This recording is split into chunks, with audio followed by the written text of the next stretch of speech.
Well, he's one of the most famous coaches of the NFL, and I had the pleasure of interviewing Coach Pete Carroll about his contributions off the field right here in California. In Pete Carroll's 9th season as head coach of the USC Trojans, he's already faced disappointing loss, leaving many California residents wondering what the future holds for the one-time champions. Well, as Pete Carroll learned a long time ago, it all depends on how you look at it.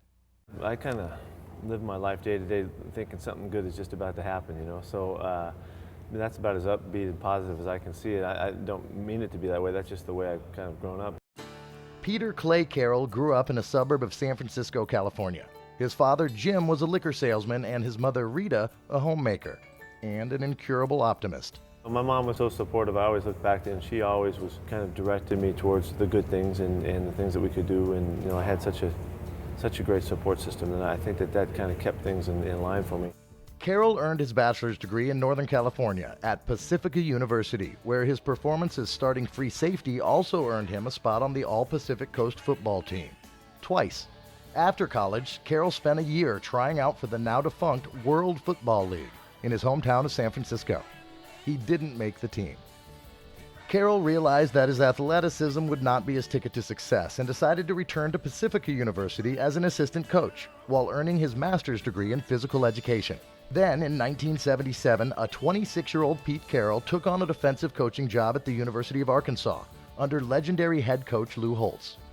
A year later, he headed to Iowa State to work with another coaching great, Earl Bruce, who Carroll followed to Ohio State the following year. After nearly 20 years in various assistant coaching positions, including stints in the NFL with Buffalo, Minnesota, and New York, in 1994, Carroll finally received his first NFL head coaching position for the New York Jets, an opportunity that proved disappointing. He was fired after only one season. The occurrences have never knocked me down, and they've never kept me down, and I think that's all goes way back to the home. Home, San Francisco, Carroll's next stop after being let go by New York. He moved back for 2 years and found success as an assistant with the 49ers. Carroll then spent 2 years as head coach in New England, where he still holds the franchise's second-best winning percentage. His next move would be life-changing. On December 15, 2000, Pete Carroll took the job that would make him a Southern California icon and a two-time national champion, head coach of the USC Trojans.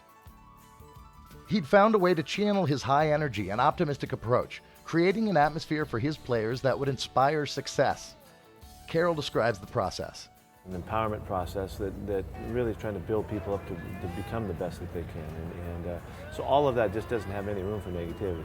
It doesn't have any room for going, looking at the dark side of things. And so that's just kind of the environment and the culture that we've created here, and it's served us very well. In 2001, Carroll found a way to bring his team's environment of hope to the streets of South Central Los Angeles with a program called A Better LA. It's a nonprofit committed to supporting Los Angeles communities and redirecting gang members from negative to positive activities and positive visions for their future. I go in with people that, in the different areas that are familiar with the area so that we can meet people. And basically, we listen. More than anything, we listen, and hear out, what's going on and what's up, and just in our presence and as we hear things, we figure out ways that we might be able to connect this or that and make things move. The program also brings young people from inner city neighborhoods to USC to meet the players and find encouragement to move into productive lifestyles and careers. Carroll says his players love it as much as the kids do. And they look into the eyes of those kids, and obviously our kids feel kind of their situation a little bit, and they can they look back to when they were kids, and they see it. So they make a good effort to connect with them and bring a little bit of fun, a little bit of joy, and a little bit of hope that maybe someday they could be in a situation somewhat like this. Pete Carroll is always scouting, if not for athletic prowess, then for motivated members of the community to help lead the effort to focus energies away from crime and gangs and on to improving their lives, which in many cases means avoiding a statistical probability of death or prison. The great ones always are the ones with the greatest will and the greatest desire to prove who they are and to compete on a regular basis. Competing to improve, be it on the field or on the streets. Pete Carroll just keeps looking ahead, not just thinking something good is about to happen, but making it happen. For California Life, I'm Tom Sparks.